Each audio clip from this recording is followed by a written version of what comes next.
Yo, what's going on, YouTube? Welcome to my corner of the world. We are here for some more Absolute Superman. This time we are checking out issue number 6, Absolute Superman or Absolute Farmboy.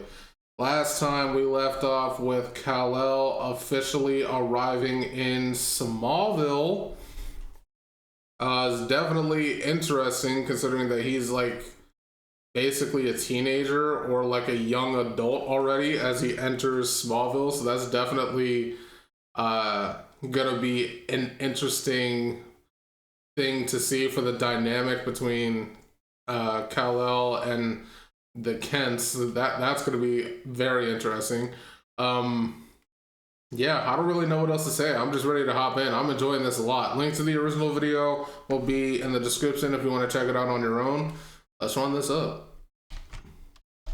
Kal-El barely made it off Krypton before the planet exploded, and today we see his journey to Earth and how he first met his adoptive parents, Martha and Jonathan Kent. Welcome to the Comic Story and Complete Story series, where you get audio dramas of your favorite comic books, helping you decide what to go out and add to your collection. Today is the epilogue to The Last Dust of Krypton, the first arc in Jason Aaron's Absolute Superman with issue number 6. I hope you enjoy. Deep space, 6 years ago. The last ship of Krypton flies through the dark vastness of the stars.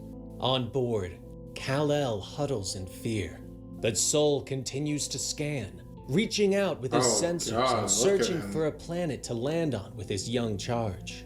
8 days go by, and Kal is alone. 8 weeks pass, still no sign of life. 8 months. The young boy is going crazy with loneliness. This poor kid. 17 months, 14 days, and Kal is curled up in a ball on the deck of his small ship. Sol has become concerned. His only job is to keep Kal safe.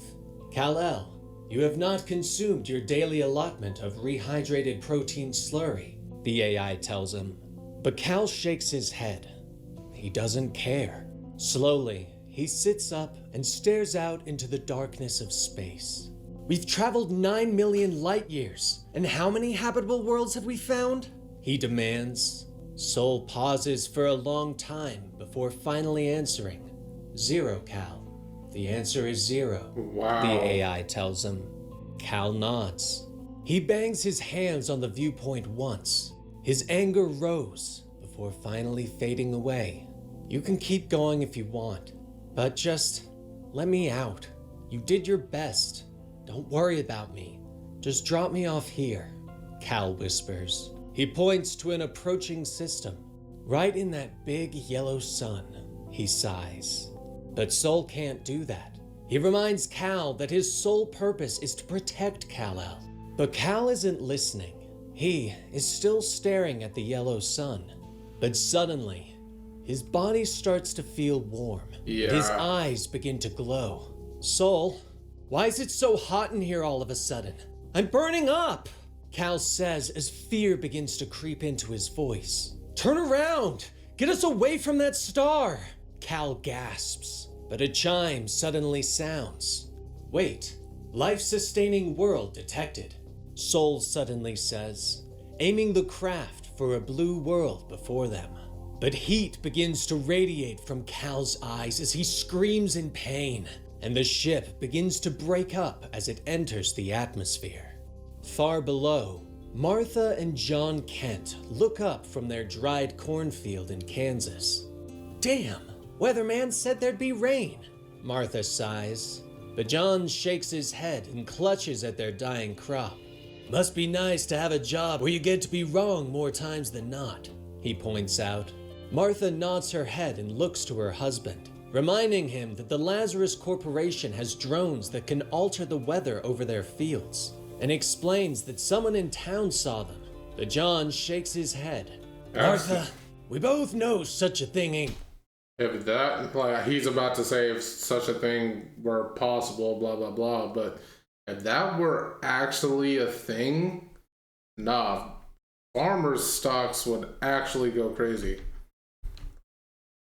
If they could just control the weather at the local weather at the push of a button, Nah, farmers would actually be cracked. that can alter the weather over their fields, and explains that someone in town saw them. But John shakes his head. Martha, we both know such a thing ain't possible, he tells her. But he looks around and ponders whether it's true, whether Lazarus really can do the things rumors say. If it is true, what hope have we got of winning against something like that? He whispers. But suddenly, there's a roar from the sky, and a great fireball slams into the field by their house. Cal steps from the flames, unharmed, but yelling as if every cell in his body is going into overload. But he can still hear Soul's voice as the red sand-shaped AI unfolds as the ship wraps around him protectively. Kal-El, I regret to inform you that my energy cells are quite depleted. I must power down for, breathe. Soul says softly before fading away. Cal looks up as two people approach. He holds out a hand and calls for help, but John and Martha don't understand what the young boy is saying. Finally, the flames fade and Cal collapses to the ground. Martha finally rushes forward, shocked by this strange visitor. Where did his ship go? And It's the like cancer he farmers, just like absorbed his parents She were. gasps. That's a cool. John doesn't like it. That's a though, cool connection. thinking that they should call for the police. But Martha shakes her head, reminding him that minutes ago they were asking for a miracle. He was covered in flames, but now he's not even harmed. Don't you know an angel when you see one? She asks softly. And so, the Kents tried to take care of the boy. His body burned with a fever for days. He would thrash in his sleep as he recovered, his limbs so powerful that he would break the bed with one swing. One night, they found him drifting in the air, floating over the bed. Another day, red beams of heat shot from his eyes when he awoke from a nightmare, only to once more pass out again. Eventually, They are some patient people.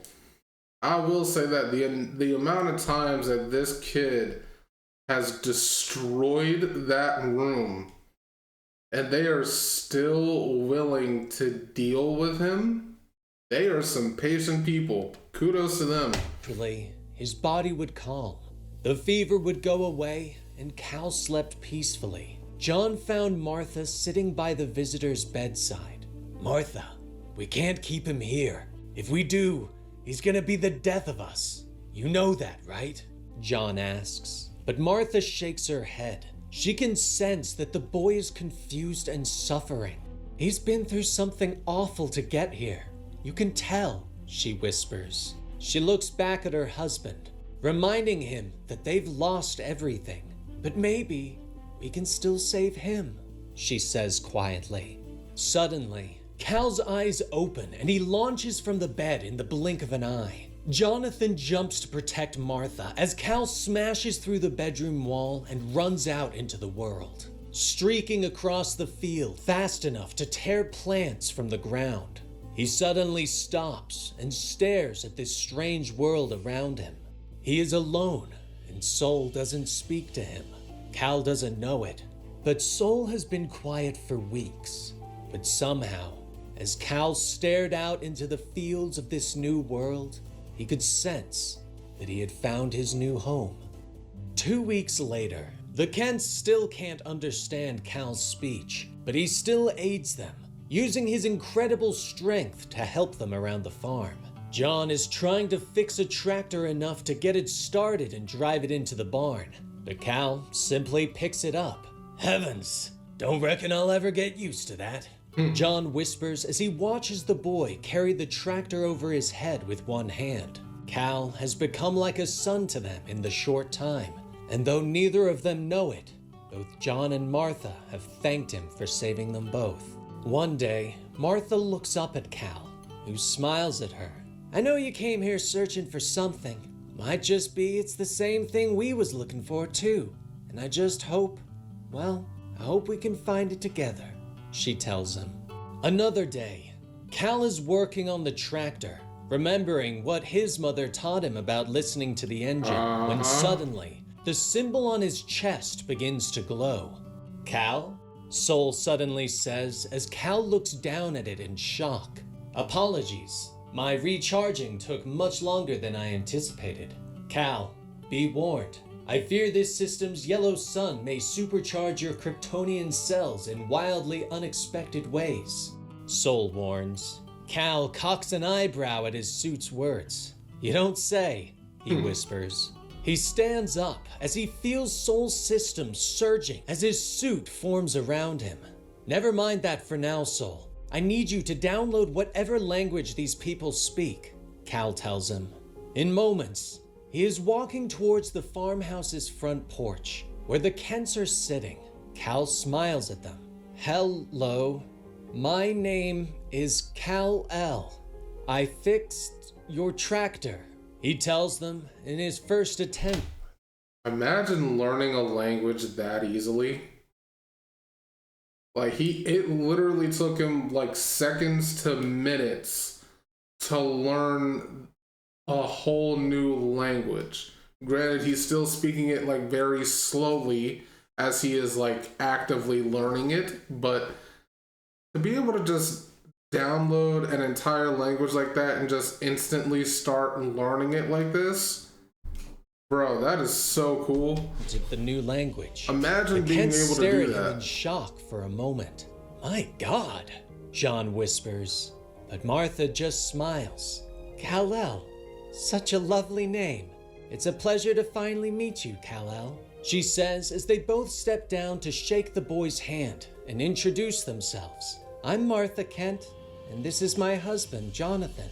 Cal, I detected some manner of remote drones operating in the skies above, with apparent weather-influencing capabilities. I took the liberty of disabling them, Sol reports. The Kents look on in shock as the drones drop out of the sky and slam into the field around them. Well, Moments later, thunder rumbles overhead and lightning cracks. Hello, Kent, Cal says softly as...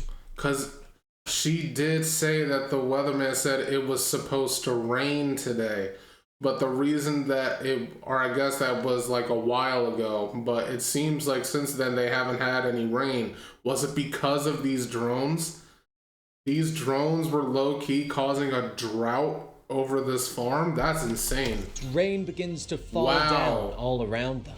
But the Kents don't know that someone from Lazarus has come to investigate the missing drones and reported him for terrorist activity and immigration violation. The rain fell for 3 days, and though this brought happiness to the Kent farm, it was not to last. The 4th day saw the arrival of the Peacekeeper unit. Tanks and helicopters churned up the mud as the squadron of peacekeepers step up to forcibly pull Cal from the Kent's home.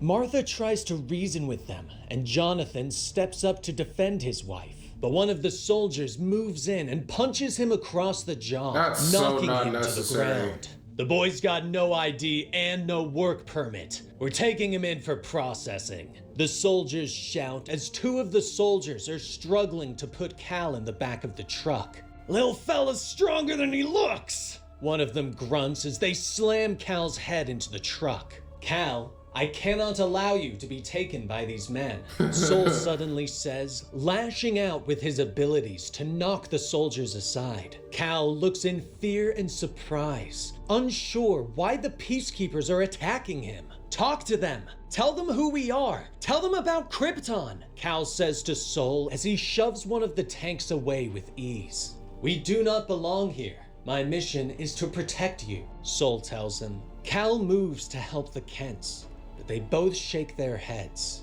Son, please. Go, John and Martha whisper. Tears fill Cal's eyes as he realizes he's going to lose them. But he suddenly leaps up into the air and flies away. He would stay on the move, going from town to town, seeing this new world, and slowly realizing that he might not be able to save it, that it might end, just like Krypton. Present day. So he only got a few weeks with them then.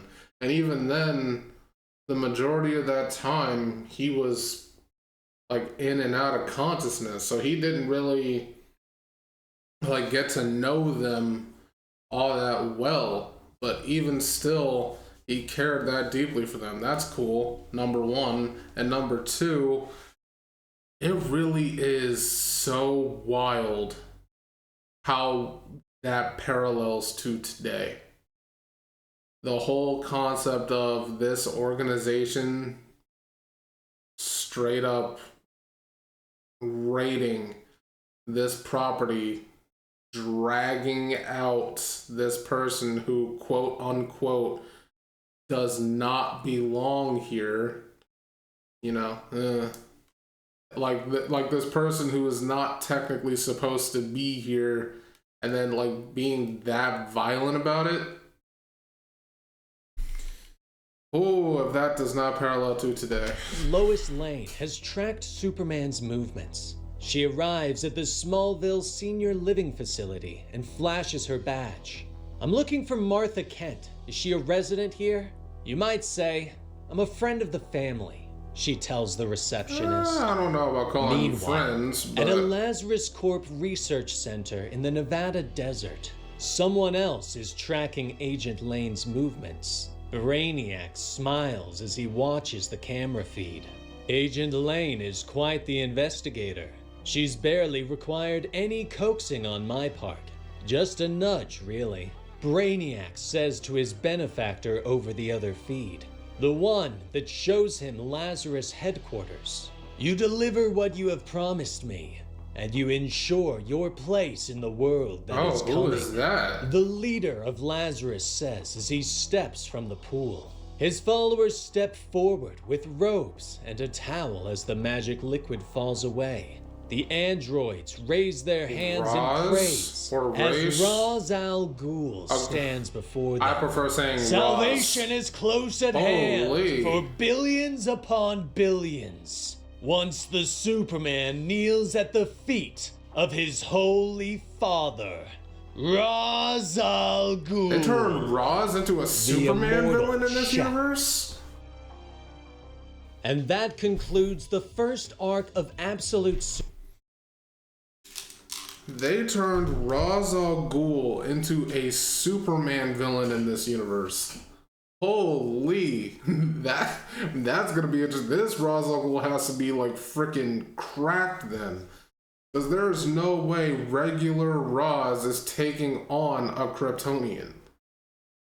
That's just not happening. So he has to have something to like have him actually be able to put up a fight against Cal. No, this is dope though. I'm really loving Absolute Superman. I'm like kind of tempted to like just straight binge all of it, or at least the rest of it in one sitting, but I'm not gonna do that. The anticipation to keep coming back for more like on a weekly basis is like fueling my like desire to keep the series going. So I'm just gonna keep on like doing it weekly. But yeah, this is really awesome. I'm loving this. Hopefully you guys are too. That's gonna be it for this video. If you enjoyed my reaction, make sure to leave a like, comment, and subscribe. I would really appreciate that, and I will catch you in the next one. See ya.